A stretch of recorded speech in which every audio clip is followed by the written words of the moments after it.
Alka official channel पर आप सभी का स्वागत है। आज हम जानेंगे कि बाबा साहेब डॉक्टर भीमराव अंबेडकर जी ने मनुस्मृति को क्यों जलाया, इसका कारण क्या था। मनुस्मृति में शूद्रों के लिए क्या लिखा है ऐसा कि बाबा साहब ने मनुस्मृति को जलाया। आज 25 दिसंबर को मनुस्मृति दहन दिवस के रूप में मनाया जाता है। तो चलिए जानते हैं मनुस्मृति में ऐसा क्या लिखा था। एक शूद्र शिक्षा प्राप्त करने के लिए अयोग्य है। ऊपरी वर्ण शूद्र को शिक्षा या सलाह ना दे। मनुस्मृति के कुछ पृष्ठ है जिसमें लिखा गया है कि ब्राह्मण को ऐसे देश में न रहने दे जहां शासक शूद्र हो। शूद्रों की उपस्थिति में वेदों को कभी नहीं पढ़ना चाहिए। मनुस्मृति का 99 नंबर पेज। यह आवश्यक नहीं है कि शूद्रों को नियमों और संहिताओं का पता होना चाहिए और इसलिए उन्हें पढ़ाने की आवश्यकता नहीं है। जो इसका उल्लंघन करेगा वो नरक में जाएगा। जिस देश में ब्राह्मण नहीं है वहाँ ब्राह्मण खुश नहीं है, वो देश तबाह हो जाएगा। मनु 8वीं 20 से 22। भगवान ने कहा कि एक शूद्र का कर्तव्य है कि ऊपरी वर्णों की श्रद्धापूर्वक सेवा करें, उसका यही धर्म है। वह जो शूद्र विद्यार्थियों को निर्देश देता है और वह जिसका शिक्षक एक शूद्र है वो श्राद्ध में आमंत्रित होने के अयोग्य हो जाएगा। मनुस्मृति का तृतीय 156 नंबर पेज। ब्राह्मण को भोजन के लिए कभी भी अन्य वर्णों के व्यक्तियों को आमंत्रित नहीं करना चाहिए। अगर कोई ब्राह्मण से भोजन मांगता है तो ब्राह्मण कुछ बचा कुचा दे सकता है, लेकिन वो भी उसके नौकर घर से बाहर देंगे। मानवता के कल्याण के लिए परम सृष्टिकर्ता ब्रह्मा ने अपने मुख से ब्राह्मणों को जन्म दिया। क्षत्रियों को अपनी भुजाओं से, वैश्यों को अपने जांघों से और शूद्रों को अपने पैरों से पैदा किया। मनु का कोड 31। 100 साल के क्षत्रिय को 10 साल के ब्राह्मण लड़के को अपने पिता के रूप में मानना चाहिए। मनुस्मृति 11 से 135।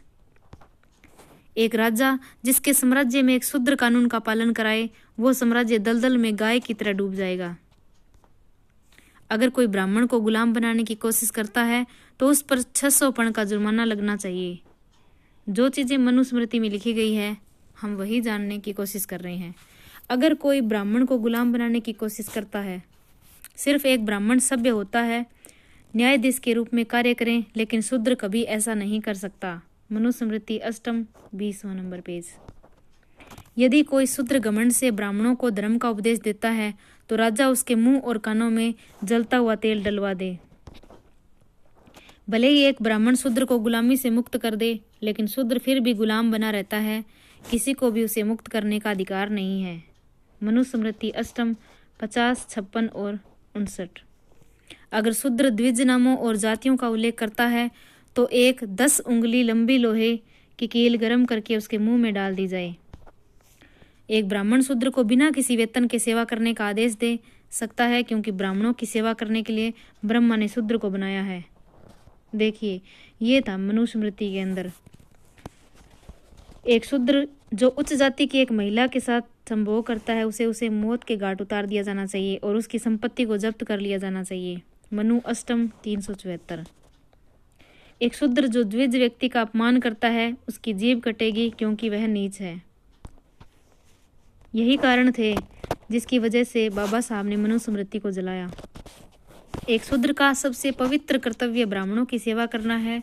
हमेशा ब्राह्मण शब्दों का अत्यंत भक्ति के साथ पाठ करना चाहिए। ऐसे शूद्र को मोक्ष मिलेगा, अन्यथा वह सबसे बुरी मौत मर जाएगा और सबसे बुरे नरक में जाएगा। और एक ब्राह्मण शूद्र से कभी भीख नहीं मांगेगा, ये लिखा है मनुस्मृति के अंतर्गत। एक शूद्र जो स्वर्ग के लिए ब्राह्मणों की सेवा करता है उसे ब्राह्मणों का नौकर कहा जाएगा। एक शूद्र जो सिर्फ अपना पेट भरना चाहता है एक वेश्या की सेवा कर सकता है।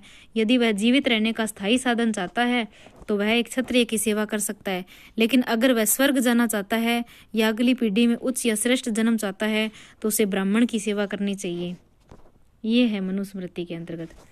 शूद्र जरा सा भी धन संग्रह नहीं कर सकता, भले ही उसके पास इसे बनाने की शक्ति हो, क्योंकि एक अमीर आदमी गर्व करता है जिससे ब्राह्मणों को दर्द होता है। शूद्रों का सबसे बड़ा काम सिर्फ ब्राह्मणों की सेवा करना है। इसके अलावा वो जो भी कुछ करेगा उसे उसका कोई फल नहीं मिलेगा। मनुस्मृति 123। ब्राह्मण शूद्रों को बचा हुआ भोजन, पुराने फटे कपड़े, शराब, खराब अनाज और पुराने बर्तन दे सकता है। एक ब्राह्मण शूद्र को बाध्य कर सकता है, चाहे वह खरीदा गया हो या बिना काम किया गया हो। किसी भी शूद्र के पास खुद की संपत्ति नहीं होनी चाहिए, उसके पास खुद का कुछ भी नहीं होना चाहिए। एक धनी शूद्र का अस्तित्व ब्राह्मणों के लिए बुरा है। एक ब्राह्मण शूद्र के माल पर अधिकार कर सकता है। मनुविष्ट 41 और 129। एक ब्राह्मण बिना किसी हिचकिचाहट के शूद्र की संपत्ति जब्त कर सकता है। एक ब्राह्मण के नाम का पहला भाग कुछ शुभ संकेत देता है। एक क्षत्रिय सत्ता से जुड़ा हुआ है और एक वैश्य धन के साथ, लेकिन एक शूद्र व्यक्ति अपमान के साथ। शूद्र किसी अन्य वर्ण में शादी नहीं कर सकता। एक ब्राह्मण के नाम का दूसरा भाग क्षत्रिय का एक शब्द सुख देने वाला शब्द होता है, जो वैश्य की रक्षा करने वाला, और शूद्र की अभिव्यक्ति निरूपण सेवा का शब्द व्यक्त करने वाला होता है। तो ये है मनुस्मृति के कुछ पन्ने, जिसको हमने जानने की कोशिश की। यही कुछ कारण थे जिसकी वजह से बाबा साहेब ने मनुस्मृति को जलाया होगा। तो आज के लिए इतना ही। Thank you. जय भीम, जय संविधान, जय भारत। धन्यवाद।